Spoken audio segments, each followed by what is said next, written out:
The scene of a violent road crash. Paramedics, police, and firemen surround two vehicles in order to save lives.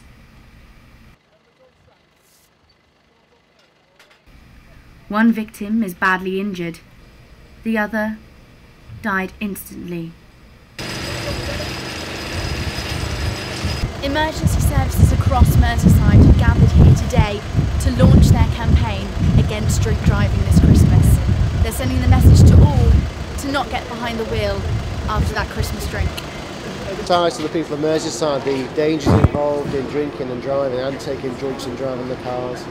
But yeah, obviously with Christmas parties, people tend to go out a bit more and drink more in their houses as well.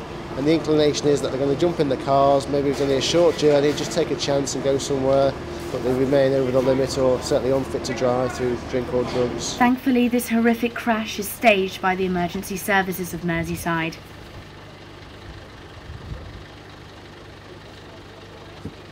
But as well as the victim that lies motionless, in fear of losing their life, there are the emergency services who suffer as well.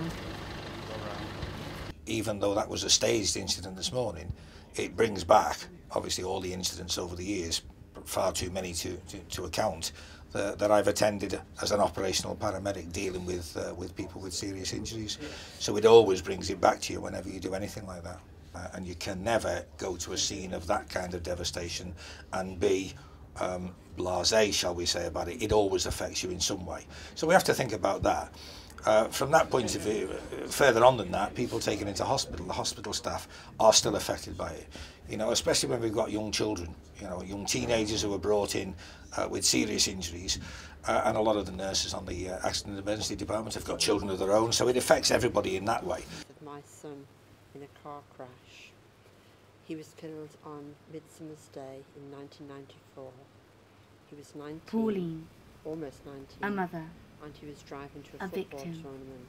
lost her son when a car swerved into his in path. the opposite direction, turned into his path. He had to brake and swerve, and in doing so, he hit another car, and he was killed instantly.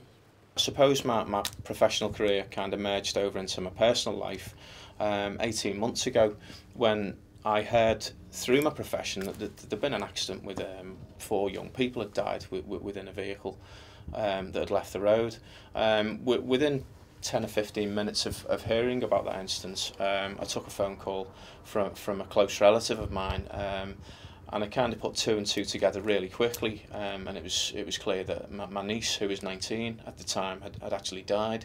So it was a very strange experience to move out of firefighter mode professionally into personal mode in terms of, you know, the loss of a loved one through such an incident.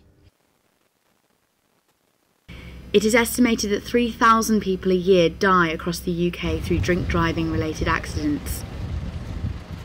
And every day, there are loved ones left behind, their world left in shatters, and not a day will pass where they don't feel the pain of their loss.